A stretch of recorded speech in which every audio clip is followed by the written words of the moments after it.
Hi everyone, welcome to It's Me Sharmi's blog. Today we are practicing do did does വെച്ചുള്ള sentence എങ്ങനെയാണ് ഉണ്ടാക്കുന്നതെന്നും അത് ഏതൊക്കെ അവസരങ്ങളിലാണ് ഇത് ഈ ഡു ഡസ് ഡിഡ് സെൻറ്റൻസിൽ ഉപയോഗിക്കുന്നതെന്ന് നമുക്ക് നോക്കാം. അപ്പോൾ സപ്പോർട്ട് ചെയ്യാൻ മറക്കരുത്, ലൈക്ക് ബട്ടൺ ക്ലിക്ക് ചെയ്യുക. Okay, so let start our practice session. സാധാരണ ചെയ്യാറുള്ള കാര്യങ്ങൾ, സ്ഥിര പ്രവർത്തികളിലാണ് നമ്മൾ ഡു ചേർത്ത് ക്വസ്റ്റ്യൻ ചോദിക്കുന്നത്. ഫോർ എക്സാമ്പിൾ, നമ്മൾ സിമ്പിൾ പ്രസൻറ്റ് സെൻറ്റൻസിൽ ഒരു സെൻറ്റൻസ് ആണ് ഐ ഗോ ടു സ്കൂൾ. ഞാൻ സ്ഥിരമായിട്ട് സ്കൂളിൽ പോകാറുണ്ടെന്നാണ് അർത്ഥം. അപ്പോൾ അതിൻ്റെ ക്വസ്റ്റ്യൻ എങ്ങനെ ചോദിക്കുക? Do I go to school. ഇനി നീ സ്കൂളിൽ പോകാറുണ്ടോ എന്നെങ്ങനെ ചോദിക്കുന്നത്? Do you go to school. Okay, നീ സ്കൂളിൽ പോകാറുണ്ടോ? സ്ഥിരമായിട്ട് പോകുന്ന സിമ്പിൾ പ്രസൻറ്റ് സെൻറ്റൻസിൽ അതിൻ്റെ ആൻസർ എങ്ങനെയാണ്? You go to school. നീ സ്കൂളിൽ പോകാറുണ്ട്. അതിൻ്റെ ക്വസ്റ്റ്യൻ എങ്ങനെയാണ് വരിക? Do you go to school. Okay, so നിനക്ക് ഐസ്ക്രീം ഇഷ്ടമാണോ? Do you like ice cream? So I like ice cream, you like ice cream. Okay, so അതിൻ്റെ question do you like ice cream, do I like ice cream എന്നാണ് വരുന്നത്. അതേപോലെ തന്നെ do they trust him, അവരവനെ വിശ്വസിക്കുമോ? Do they trust him, അവരവനെ വിശ്വസിക്കുമോ എന്നാണ് do they trust him. Okay, അങ്ങനെയുള്ള കാര്യങ്ങൾ വരുമ്പോൾ ഡു ആണ് യൂസ് ചെയ്യുക. സിമ്പിൾ പ്രസൻറ്റിലുള്ള സെൻറ്റൻസിൻ്റെ ക്വസ്റ്റ്യൻ ഫ്രെയിമിലാക്കുമ്പോൾ നമ്മൾ ഡൂയിലാണ് ക്വസ്റ്റ്യൻ സ്റ്റാർട്ട് ചെയ്യുന്നത്. ഇനി നമ്മൾ ഡസ് വെച്ച് സെൻറ്റൻസ് ഫ്രെയിം ചെയ്യുന്നത് എങ്ങനെയാണെന്ന് നോക്കാം. ക്വസ്റ്റ്യൻസ് ഉണ്ടാക്കുന്നത് എങ്ങനെയാണെന്ന് നോക്കാം. ഡസ്സും സിമ്പിൾ പ്രസൻറ്റ് ടെൻസിൽ തന്നെയാണ് ഡസ് വെച്ചുള്ള ക്വസ്റ്റ്യൻസും സ്റ്റാർട്ട് ചെയ്യുക. പക്ഷേ ഹി, ഷീ, ഇറ്റ് ഏതെങ്കിലും വ്യക്തികളുടെ പേരൊക്കെ വരുമ്പോഴാണ് നമ്മൾ ആ സെൻറ്റൻസ് നമ്മൾ ഡസ്സിലാണ് ആ ക്വസ്റ്റ്യൻ ചോദിക്കാറുള്ളത്. For example, he goes to market. അവൻ മാർക്കറ്റിൽ പോകാറുണ്ട്. അവൻ മാർക്കറ്റിൽ പോകാറുണ്ട് എന്നുള്ളതിൻ്റെ ക്വസ്റ്റ്യൻ എങ്ങനെയാണ് ചോദിക്കുക? അവൻ മാർക്കറ്റിൽ പോകാറുണ്ടോ എങ്ങനെയാണ് വരിക? Does he go to market. Okay, ഇനി അവൾ സ്കൂളിൽ പോകാറുണ്ട്. She goes to school.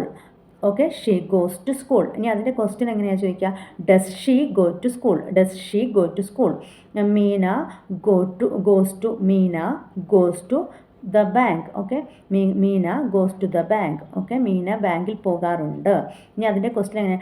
Does Meena go to the bank. Okay, she likes ice cream. അവൾക്ക് ഐസ്ക്രീം ഇഷ്ടമാണ്. She likes ice cream. ഇനി അതിൻ്റെ ക്വസ്റ്റ്യൻ എങ്ങനെയാണ് പറയുക? Does she like ice cream. അങ്ങനെയാണ് ഡസ് വെച്ച് നമ്മൾ സെൻറ്റൻസ് ഉണ്ടാക്കുന്നത്. സിമ്പിൾ പ്രസൻറ്റിൽ തന്നെ ഉള്ള സെൻറ്റൻസുകളും സിംഗുലർ ആയിട്ടുള്ള സെൻറ്റൻസുകൾക്കുമാണ് നമ്മൾ ഡസ്സിൽ ക്വസ്റ്റ്യൻ സ്റ്റാർട്ട് ചെയ്യാറുള്ളത്. പക്ഷേ ഐയും യുവും ഒഴിവാക്കിയുള്ള സിംഗുലർ സെൻറ്റൻസിനാണ് നമ്മൾ ഡസ് സ്റ്റാർട്ട് ചെയ്യുന്നത്.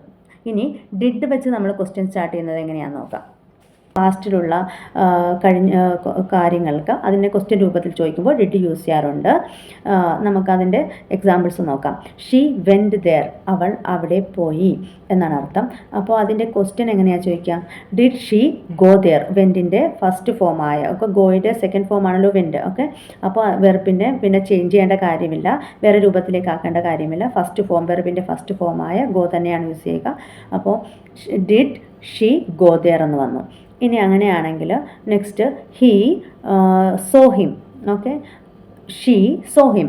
അവൾ അവനെ കണ്ടായിരുന്നു. പാസ്റ്റിലുള്ള സംഭവമാണ്. അപ്പോൾ നമ്മൾ എങ്ങനെയാണ് ക്വസ്റ്റ്യൻ രൂപത്തിൽ ചോദിക്കുക? Did she see him. അവൾ അവനെ കണ്ടിട്ടുണ്ടോ? ഡിഡ് ഷീ സീ ഹിം എന്ന് വന്നു. Okay, she spoke English. അവൾ ഇംഗ്ലീഷ് സംസാരിച്ചിട്ടുണ്ട്, പാസ്റ്റിൽ സംസാരിച്ചിട്ടുണ്ട്. അപ്പോൾ നമ്മൾ സംസാരിച്ചിട്ടുണ്ടോ, അവൾ ഇംഗ്ലീഷ് സംസാരിച്ചിട്ടുണ്ടോ എന്ന് ചോദിക്കാനായിട്ട് നമ്മൾ എങ്ങനെയാണ് ചോദിക്കുക? Did she speak English. Did she speak English എന്നാണ് പറയുക. ഇനി നിങ്ങൾ ഭക്ഷണം കഴിച്ചോ എന്ന് ചോദിക്കുന്നത് എങ്ങനെയാണ്? Did you have lunch. നിങ്ങൾ ഭക്ഷണം കഴിച്ചായിരുന്നോ എന്ന് ചോദിക്കാനായിട്ട് ഡിഡ് യു ഹാവ് ലഞ്ച് എന്നാണ് വരിക. നിങ്ങൾ അവിടെ പോയിട്ടുണ്ടോ എന്ന് ചോദിക്കാനായിട്ട് ഡിഡ് യു ഗോ ദെയർ എന്ന് പറയും. അതായത് വെർബിൻ്റെ ഫസ്റ്റ് ഫോം തന്നെയാണ് യൂസ് ചെയ്യുക. പാസ്റ്റുള്ള കാര്യമാണെങ്കിലും ഡിഡ് വന്നു കഴിഞ്ഞാൽ വെർബിൻ്റെ മറ്റു രൂപത്തിലേക്ക് മാറ്റേണ്ട കാര്യമില്ല. അപ്പോൾ എല്ലാവർക്കും ഡിഡും ഡൂവും ഡെസ്സും മനസ്സിലായെന്ന് വിചാരിക്കുന്നു. എന്തെങ്കിലും സജഷൻസ് ഉണ്ടെങ്കിൽ കമൻറ്റിലൂടെ അറിയിക്കാം. അതേപോലെ നിങ്ങൾ ഡു ഡിഡ് ഡെസ് വെച്ചിട്ടുള്ള സെൻറ്റൻസ് ഫ്രെയിം ചെയ്യുക. പറ്റുമെങ്കിൽ കമൻറ്റിലൂടെ നിങ്ങളുടെ ആൻസേഴ്സും അറിയിക്കാവുന്നതാണ്. അപ്പോൾ thanks for watching. Bye bye. See you later.